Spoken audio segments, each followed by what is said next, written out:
गुर प्रसाद जप। ਵਾਹਿਗੁਰੂ ਜੀ ਕਾ ਖਾਲਸਾ ਸ੍ਰੀ ਵਾਹਿਗੁਰੂ ਜੀ ਕੀ ਫਤਿਹ।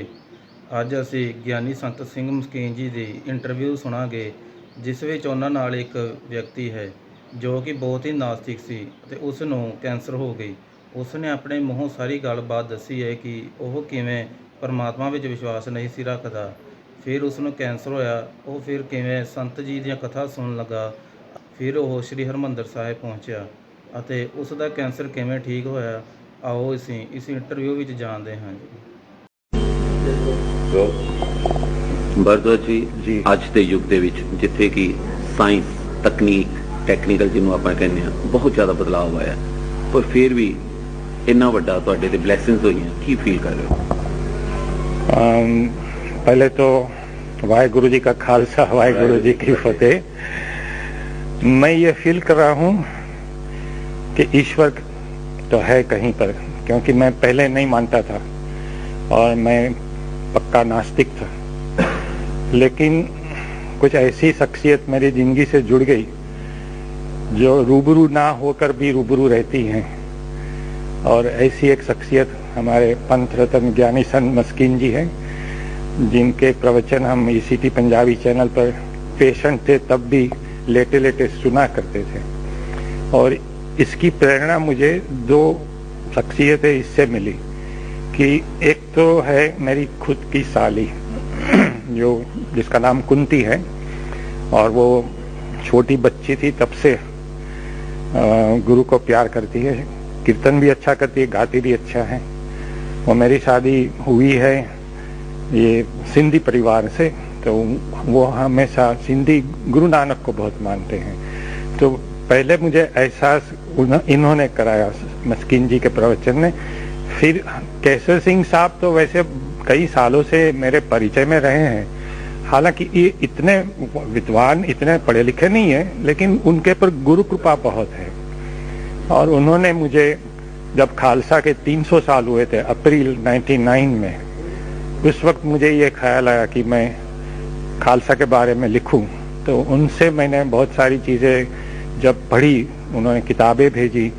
पहली बार मुझे ज़िंदगी में ये एहसास हुआ कि अब तक मैं नास्तिक रहा, इसकी वजह से भटकता भी रहा, कहीं दिशा नहीं मिल रही थी। और एक बार मैंने आइंस्टाइन का एक वाक्य पढ़ लिया, तब मैं अमेरिका में था, नासा की मुलाकात उस वक्त मैं ले रहा था। तो आइंस्टाइन ने भी कहा है, द मोर आई, मैं इनका हिंदी बताऊंगा फिर, the more I resolve the mysteries of universe, the more I am convinced about the existence of God. यानी कि जैसे जैसे मैं इस ब्रह्मांड के रहस्यों को उजागर करता जाता हूँ, मेरा विश्वास ईश्वर में दृढ़ होता जाता है। और उन्होंने ये भी लिखा है कि विज्ञान की सीमाएं तो बहुत सीमित हैं।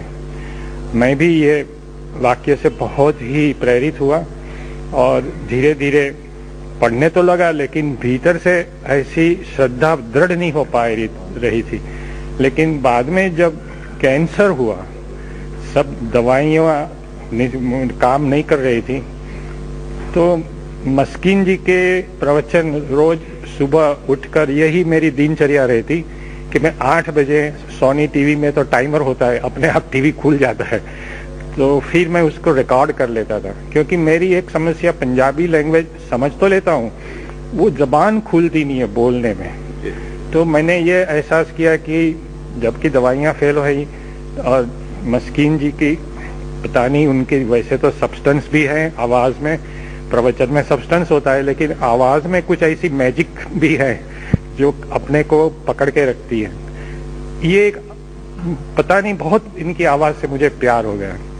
और तब से एक आदत ये हो गई कि मस्कीन जी के प्रवचन में रिकॉर्ड करूं, बाद में बार बार सुनता जाऊं।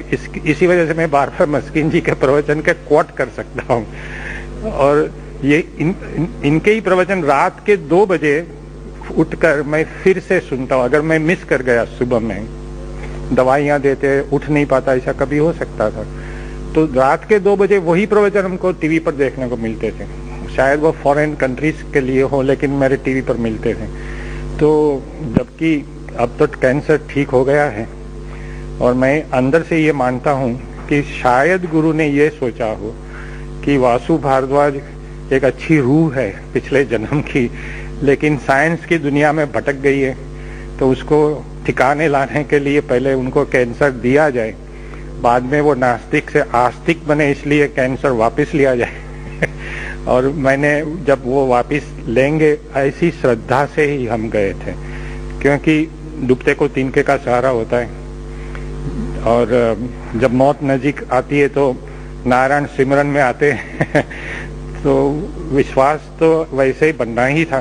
भीतर से आवाज उठने लगी कि मुझे जाना है हरमंदर साहब। तो मेरी साली ने पंत रतन ज्ञानी संत मस्किन जी के प्रवचनों ने बहुत मुझे प्रेरित किया। शायद उनको तो ये पता भी ना हो, लेकिन मस्किन जी को मैं ज्यादा क्रेडिट इसलिए देता हूँ कि किसी को पीठ पर हाथ रखकर कहना आगे बढ़ो आप, लेकिन उनके पास और कुछ कहने की चीज नहीं है। लेकिन मस्किन जी के पास कहने की, सुनने की, समझने की और रूह से उसको एहसास करने की बहुत सारी चीजें इनके पास है।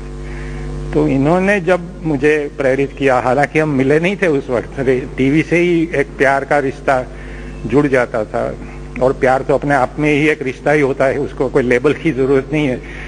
तो मस्किन जी के प्रति मुझे बहुत ही प्यार, आदर और एक प्रकार का जिसको पूज्य भाव कहते हैं, रेवरेंस, फीलिंग ऑफ डिवोशन, मैं यही मानता रहा कि ये पूरे मानव जात की सौभाग्य है कि मस्किन जी जैसे संत हमारे बीच में हैं। और इन्होंने तो 45 साल से यही सेवा की है, तो इनके प्रवचन में बहुत प्यार से ध्यान नाल सुनता हूँ। भारद्वाज जी, एक मिरेकल हुआ, इसको मिरेकल मत कहिएगा, एक religious blessing we can say, religious blessing जिसको कहेंगे। आज का जो यंगस्टर्स है, क्योंकि वो कुछ हट रहे हैं पीछे धर्म से, हाँ जी, उनको क्या आप संदेश देना चाहेंगे अपनी तरफ से? देखो, ऐसी बात है, पहले तो मैं पहली बात का खुलासा कर दूं, आप इसको मिरेकल इसलिए नहीं कहो क्योंकि ये वास्तव में ही गुरु कृपा है। गुरु कृपा एक बार हो जाती है तो हो जाती है। अभी सिखिज्म डिस्करेजेस मिरेकल्स एंड मैंने भी इसे मिरेकल नहीं माना कहीं। मेरे इट्स नॉट ए मिरेकल। तो देखो, कोई जादूगर भी चमत्कार कर देता है, वो इल्यूजन होती है, वो उसमें सच्चाई तो नहीं होती ना। उसके शोज होते हैं, जादू के खेल होते हैं, 3 बजे का शो होता है, 6 बजे का शो होता है। लेकिन जब गुरु ऐसी रोशनी, वैसे श्री गुरु ग्रंथ साहिब जी अपने आप में ही प्रकाश है, हम उनको प्रकाश ही कहते हैं, प्यार नाल, आदर नाल इसे प्रकाश कहते। मेरे घर में भी अब तो है, और हम उनकी सेवा करते हैं रोज। जैसे वो जो लिविंग गुरु है, क्योंकि सुप्रीम कोर्ट ने भी 1996 में शायद जजमेंट दिया है कि considering the feelings end of reverence and dedication and the sentimental importance that Sri Guru Granth Sahib Ji has for Sikhs and even non-Sikhs. Hereby this Supreme Court of India today solemnly declares that this Sri Guru Granth Sahib Ji will henceforth be considered, worshipped, revered and will always be respected as a living Guru. I am quoting from the judgment from my memory. मैंने इसका study किया है ताकि मैं दूसरों को भी समझा सकूं। तो ये जो प्रेरणा मुझे मिली है, मैं तो मानता हूँ कि ये चमत्कार नहीं है। अभी मैं समझो, अभी वहीं केबिन है अकाल तख्त के पास जो केबिन लगी, वहीं तो ये कौतुक हुआ था, कई लोगों ने देखा है, तस्वीरें हैं, नेगेटिव्स हैं। और मैं गुरु के पास अभी फिर से बैठ जाऊँ कि भाई चलो, कई मेरे दोस्तों ने वो रोशनी देखी नहीं है, तुसी जल्दी फिर से दिखाओ। तो this is not A film show. और मैं खुद भीतर से ये मानता हूँ, ये मेरी अब अपनी श्रद्धा है कि जब हम अरदास करते हैं तो उसमें अपने पूरे मेडिटेटिव पावर्स को लगाना पड़ता है। अगर physically you are present and mentally absent, then you can not communicate. ये मेरा, मैं कमेंट किसी के बारे में कोई comment, this is my personal experience. So because I have worked in the world fields of science, technology, and I am greatly interested in spiritual powers like psychokinesis, thought migration, telepathy, and such things do interest me. So I am able to summon all the latent, hidden, unexplored and unharnessed energies of our 5 senses. तो ये 5 sense अपनी जो इंद्रियां हैं, इससे गुरु के, by the grace of गुरु, आप visible universe को फील करते हैं, महसूस करते हैं, उसको उपभोग करते हैं, उसको एंजॉय करते हैं आंखों से, स्पर्श से। तो ये आप जब इसको एंजॉय करते हैं तो ये गुरु का आशीर्वाद से ही मुमकिन बनता है। तो इसकी जो एनर्जी है, उसकी जो ऊर्जा है, उसको आपको एकत्रित करनी पड़ती है। वो मेंटल कंसंट्रेशन से होता है। जैसे आप एक मैग्नीफाइंग ग्लास है जिसको कॉन्वेक्स लेंस कहते हैं, आप सूरज के प्रकाश में ले जाओ, फिर उसको आप केंद्रित करो एक कागज के टुकड़े पर, लकड़ी के टुकड़े पर, और पूरे rays will be concentrated and it will fall in one spot, और ये लकड़ा भी जलने लगेगा। Like that, first of all meditation के लिए दिमाग में से जो नेगेटिव थॉट्स हैं पहले उसको खाली करो। अगर आपका पात्र, आपका दिमाग जो है, see mind is not a vessel to be filled but a fire to be lighted. ये प्लूटार्क ने कहा है, mind is not a vessel to be filled with material things but it's a fire to be lighted. दिमाग में जो अपनी सोच का शब्द, इसीलिए शब्द को एनर्जी है, ये इसमें से ऊर्जा निकलती है।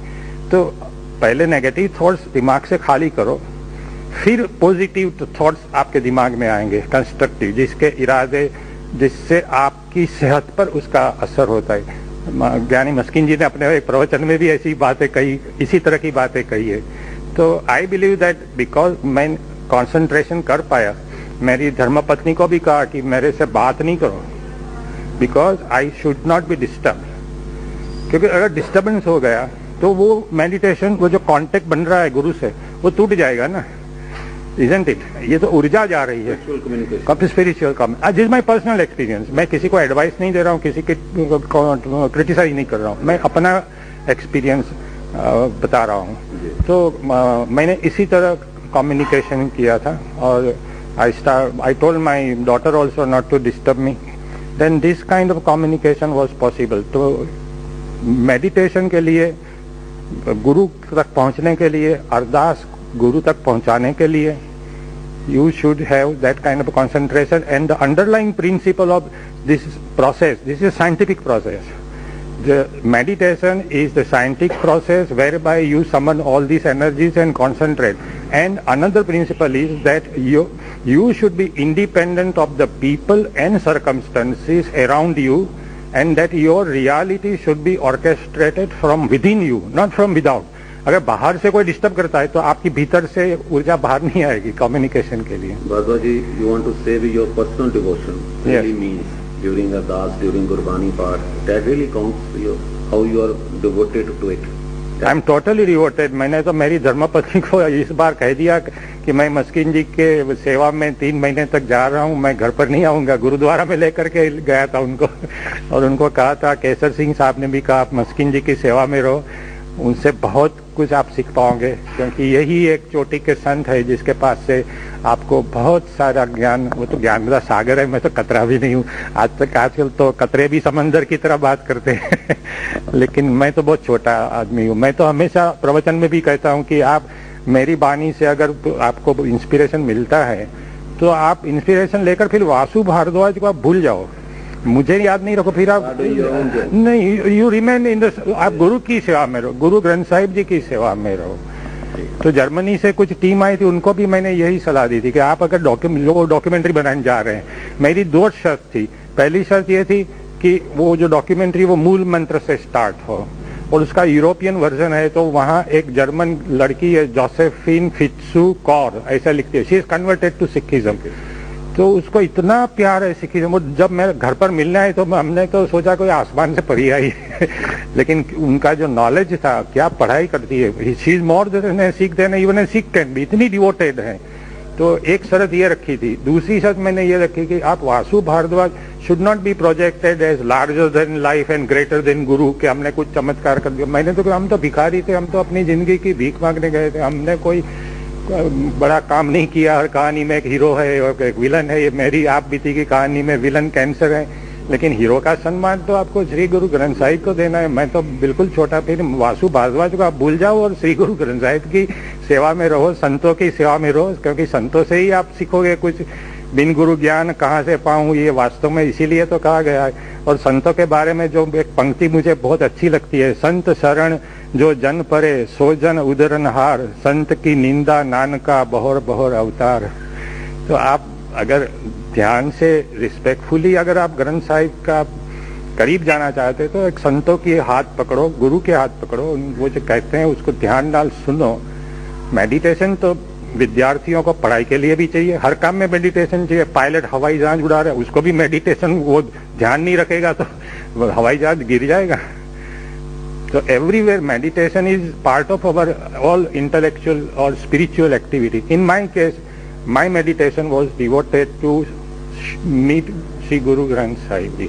वैसे मैं नास्तिक भले रहा, लेकिन जब मैंने तैयारी कर ली तो हमने मरने की भी तैयारी की थी, क्योंकि गुरु ग्रंथ साहिब में भी एक अच्छी बात लिखी है कि पहले मरण कबूल कर जीवन की छड़ आस, होए सबन की रेणु का तो आओ हमारे पास। यानी कि कहते हैं कि पहले मरना कबूल करो, जीवन की आस छोड़ दो और सबकी चरण धूल बनकर अर्थात अहम यानी होमे को छोड़ दो, तभी आप गुरु तक पहुंच पाओगे ना।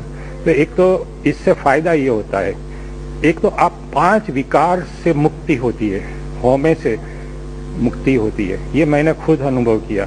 और my wife is very happy because I never lose my temper. अभी वो जोर से बोलती है तो भी हम शांत बैठे रहते हैं। ये गुरुबानी से सीखा हमने। Hello, okay.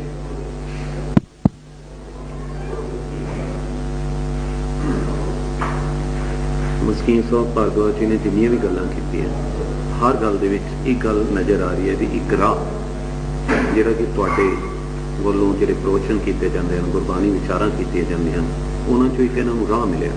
ਤੁਸੀਂ ਇਸ ਬਾਰੇ ਕੀ ਕਹੋ? दरअसल मैं जो विचार रखदा वो गुरबाणी दे ने, इस हिसाब नाल इन्हां नूं गुरबाणी तो ही रस्ता मिलिया, गुरु ग्रंथ साहब तो ही रस्ता मिलिया। और जो इन्हां नूं जीवन दान मिलिया वो इन्हां ने साफ कह दिता है कि मैनूं गुरु ग्रंथ साहब तो ही जो है मिलिया। साडे बोलां तो इन्हां नूं लाभ होया कि गुरु ग्रंथ साहब दे बोलां नाल जुड़ गए और इन्हां नूं जीवन दान प्राप्त होया। मनुख दियां कामनावां विचों सब तो प्रबल कामना है जीवन दी। फिर जीवन वास्ते सब कुछ चाहिए, वो इन्हां दी इच्छा इस दर ते आके पूरी हुई है और इस तो करीबन करीबन सारा जगत प्रभावित है, क्योंकि वाकई इस दर पे इस तरह के करिश्मे होंदे ही रहंदे ने। ਮਸਕੀਨ ਸਾਹਿਬ, ਤੁਸੀਂ ਪਿਛਲੇ ਕਾਫੀ ਸਾਲਾਂ ਤੋਂ ਜੁੜੇ ਇਸ ਦਰ ਤੇ ਹਰ ਸਾਲ ਆਉਂਦੇ ਹੋ ਪਤਾ ਕਰਨ ਲਈ, ਹਾਸ਼ੀਆਂ ਭਰਨ ਲਈ। ਕੀ ਪਿਛਲੇ ਸਮੇਂ 'ਚ ਵੀ ਇਹੋ ਜਿਹਾ ਕੋਈ ਤੁਹਾਨੂੰ ਯਾਦ ਹੋਵੇ, ਕੋਈ ਇਹੋ ਜਿਹਾ ਵਾਕਿਆ? हाँ, करनाल सेंट्रल जेल दे एक उम्र कैदी सी सरदार काला सिंह, उन्होंने उत्थे लखवा हो गया अधरंग। तो अधरंग नूं देख के उन्होंने सजा सारी बाकी माफ कर दी गई। 4 साल तो जेल दे सन, उन्होंने बाहर कढ़ दिता गया। 4 साल दे उन्होंने कुछ मुआवजा जो अंदर मजदूरी करते सन वो पैसे भी उन्होंने जेब विच पा दिते गए और पूछया गया थानू किथे पहुँचाइए, क्योंकि अधरंग सी। उसने मंग की थी मैनू फ्लाइंग मेल रेल दे बिठा दो, मैं अमृतसर जाना। अमृतसर आके कुली दे राही रक्शे च बैठे ने, 2 रक्शे वालियां ने उन्होंने दुख बंजनी बेर तक पहुँचाया। उत्थे इसने अपने मन विच जपजी साहब का पाठ किया, तिवें जिवें घसीटनियां मारनियां होंदियां ने, इस तरह वो जो है दुखमंजनी बेर सरोवर दे जो है डिग पिया। अपनी तरफों भावें खुदकशी समझ लो भावें इशनान, वो बिल्कुल रूबरू सेहत होके निकले हैं। उसनों सरदार गुरबचन सिंह जी टोड़ा ने कई दफा कई स्टेजां ते पेश किया। ये काफ़ी पुरानी गल है, क्योंकि मैनू सन याद नहीं। एक करिश्मा अजीबो गरीब होया सी। दूसरा, इस मार्च के महीने जब समागम सी, उदों ही वासू साहब का भी मैनू फोन आया ਕਿ ਮੈਂ ਤੁਹਾਡੇ ਨਾਲ ਗੱਲਬਾਤ ਕਰਨੀ ਹੈ। ਤੇ ਕਿਉਂਕਿ ਇਹਨਾਂ ਨੇ ਕਿਹਾ ਮੈਂ ਗੁਜਰਾਤ ਤੋਂ ਬੋਲ ਰਿਹਾ, ਮੈਂ ਕਿਹਾ ਅਸੀਂ ਗੁਜਰਾਤ ਸਮਾਗਮ ਤੋਂ ਬਾਅਦ ਆ ਰਹੇ ਹਾਂ, ਉੱਥੇ ਬੈਠ ਕੇ ਸਾਰੀ ਵਿਚਾਰਾਂ ਜੋ ਹੈ ਕਰ ਲਵਾਂਗੇ। 4 ਦਿਨ ਸਮਾਗਮ ਵਿੱਚ ਮੇਰੀ ਮਸਰੂਫੀਅਤ ਹੁੰਦੀ ਹੈ। ਉੱਥੇ ਵੀ ਇੱਕ ਐਸਾ ਸੱਜਣ ਆਇਆ ਜਿਹਦੀਆਂ ਬੈਠਿਆਂ ਬੈਠਿਆਂ ਅੱਖਾਂ ਦੀ ਰੋਸ਼ਨੀ ਚਲੀ ਗਈ ਸੀ। ਕਾਫੀ ਜਗ੍ਹਾ ਉਸਨੇ ਇਲਾਜ ਕਰਾਇਆ। ਫਿਰ ਇੱਥੇ ਧੰਨ ਗੁਰੂ ਰਾਮਦਾਸ ਜੀ ਮਹਾਰਾਜ ਦੇ ਦਰ ਤੇ ਆਇਆ। 6-7 ਦਿਨ ਪਰਿਕਰਮਾ 'ਚ ਬੈਠਾ ਰਿਹਾ ਔਰ ਸਾਰਾ ਦਿਨ ਪਾਠ ਕਰਦਾ ਰਿਹਾ, ਇਸ਼ਨਾਨ ਕਰਦਾ ਰਿਹਾ। ਉਹਨੂੰ ਇੱਥੋਂ ਅੱਖਾਂ ਮਿਲ ਗਈਆਂ। ਇਸ ਤਰ੍ਹਾਂ ਦੇ 2 ਅਜੂਬੇ ਕਿ ਹੁਣੇ ਹੀ ਦੇਖਣ ਨੂੰ ਮਿਲੇ ਨੇ। ਪ੍ਰਾਚੀਨ ਕਾਲ ਤੋਂ ਇਸ ਤਰ੍ਹਾਂ ਦੇ ਅਜੂਬੇ ਹਜ਼ਾਰਾਂ ਇੱਥੇ ਹੋ ਚੁੱਕੇ ਨੇ। ਗੁਰੂ ਰਾਮਦਾਸ ਜੀ ਮਹਾਰਾਜ ਦੀ ਬਖਸ਼ਿਸ਼ ਜੋ ਪਹਿਲੇ ਸੀ, ਅੱਜ ਵੀ ਉਸੇ ਤਰ੍ਹਾਂ ਵੰਡੀ ਜਾ ਰਹੀ ਹੈ। ਸਿਰਫ ਪਾਤਰਤਾ, ਸ਼ਰਧਾ ਹੋਣੀ ਚਾਹੀਦੀ ਹੈ, ਭਾਂਡਾ ਹੋਣਾ ਚਾਹੀਦਾ ਹੈ, ਇਹ ਵਸਤੂ ਪੈ ਜਾਵੇ। ਅੱਜ ਦਾ ਜਿਹੜਾ ਨੌਜਵਾਨ ਹੈ ਜਾਂ ਅੱਜ ਦਾ ਤਕਨੀਕੀ ਯੁੱਗ ਕਹਿ ਲਈਏ, ਜਿਹੜਾ ਵਾਦ ਵਿਵਾਦ 'ਚ ਪਿਆ ਜਾਂ ਹਟ ਰਿਹਾ ਧਰਮ ਤੋਂ, ਉਹਨਾਂ ਨੂੰ ਕੀ ਸੰਦੇਸ਼ ਦੇਣਾ ਚਾਹੁੰਦੇ? ਮੈਂ ਸਮਝਦਾ ਆਦਿ ਕਾਲ ਤੋਂ, ਜਦੋਂ ਤੋਂ ਮਨੁੱਖਤਾ ਦਾ ਇਤਿਹਾਸ ਸ਼ੁਰੂ ਹੋਇਆ, ਕੋਈ 100% ਸਾਰੇ ਧਾਰਮਿਕ ਨਹੀਂ ਰਹੇ। ਟਾਵੇਂ ਮਨੁੱਖ ਧਰਮ ਨੂੰ ਮੰਨਦੇ ਰਹੇ ਨੇ, ਕਿਉਂਕਿ ਧਰਮ ਦੁਨੀਆ ਦਾ ਸਭ ਤੋਂ ਬਾਰੀਕ ਮਜ਼ਮੂਨ ਹੈ, ਬਾਰੀਕ ਸਬਜੈਕਟ ਹੈ। ਇਹਦੇ ਵਾਸਤੇ ਥੋੜਾ ਜਿਹਾ ਅੰਤਰਮੁਖੀ ਹੋਏ ਬਿਨਾਂ ਇਹਨੂੰ ਸਮਝਣਾ, ਮੰਨਣਾ ਕਠਿਨ ਹੋ ਜਾਂਦਾ ਹੈ। ਆਮ ਲੋਕੀ ਚੁੰਕੇ ਬਾਹਰ ਮੁਖੀ ਹੁੰਦੇ ਨੇ, ਉਹ ਤੇ ਪਹਿਲੇ ਵੀ ਪ੍ਰਭਾਵਿਤ ਨਹੀਂ ਸਨ, ਹੁਣ ਵੀ ਨਹੀਂ ਨੇ। ਐਸਾ ਨਹੀਂ ਹੈ ਕਿ ਅੱਜ ਬਹੁਤਾ ਅਧਰਮ ਹੈ। ਅਗਰ ਇਸ ਨੂੰ ਗੌਰ ਨਾਲ ਪਿੱਛੇ ਦੇਖਾਂਗੇ, ਬਹੁ ਗਿਣਤੀ ਅਧਾਰਮਿਕ ਲੋਕਾਂ ਦੀ ਰਹੀ। ਹਾਂਜੀ ਵਾਹਿਗੁਰੂ ਜੀ, ਤੁਸੀਂ ਸੁਣਿਆ ਹੈ ਇੰਟਰਵਿਊ ਦੇ ਵਿੱਚ ਕਿਵੇਂ ਉਸ ਵਿਅਕਤੀ ਨੇ ਆਪਣੇ ਮੂੰਹੋਂ ਸਭ ਕੁਝ ਦੱਸਿਆ ਕਿ ਉਸ ਨੇ ਹੌਲੀ ਕਥਾ ਸੁਣਨੀਆਂ ਸ਼ੁਰੂ ਕੀਤੀਆਂ। ਫਿਰ ਉਹ ਸ੍ਰੀ ਹਰਿਮੰਦਰ ਸਾਹਿਬ ਆਇਆ ਤੇ ਉਸ ਦੇ ਕੈਂਸਰ ਠੀਕ ਹੋ ਗਿਆ। ਉਸ ਨੇ ਆਪਣੇ ਮੂੰਹੋਂ ਦੱਸਿਆ ਕਿ ਉਹ ਇੱਕ ਬਹੁਤ ਵੱਡਾ ਨਾਸਤਿਕ ਸੀ, ਨਾ ਕਿ ਉਹ ਪਰਮਾਤਮਾ ਵਿੱਚ ਵਿਸ਼ਵਾਸ ਰੱਖਦਾ ਸੀ। ਉਹ ਸਭ ਕੁਝ ਆਪਣੇ ਆਪ ਨੂੰ ਹੀ ਦੱਸਦਾ ਸੀ, ਪਰ ਪਰਮਾਤਮਾ ਨੇ ਕਿਵੇਂ ਉਸ ਨੂੰ ਇੱਕ ਸਹੀ ਰਸਤਾ ਵਿਖਾਇਆ, ਅਸੀਂ ਇਸ ਵਿੱਚ ਸਭ ਕੁਝ ਜਾਣਿਆ। ਜੇਕਰ ਤੁਹਾਨੂੰ ਸਾਡੀ ਵੀਡੀਓ ਪਸੰਦ ਆਈ ਆ ਤਾਂ please like, share, channel subscribe ਜ਼ਰੂਰ ਕਰਿਓ ਜੀ। ਵਾਹਿਗੁਰੂ ਜੀ ਕਾ ਖਾਲਸਾ, ਸ਼੍ਰੀ ਵਾਹਿਗੁਰੂ ਜੀ ਕੀ ਫਤਿਹ।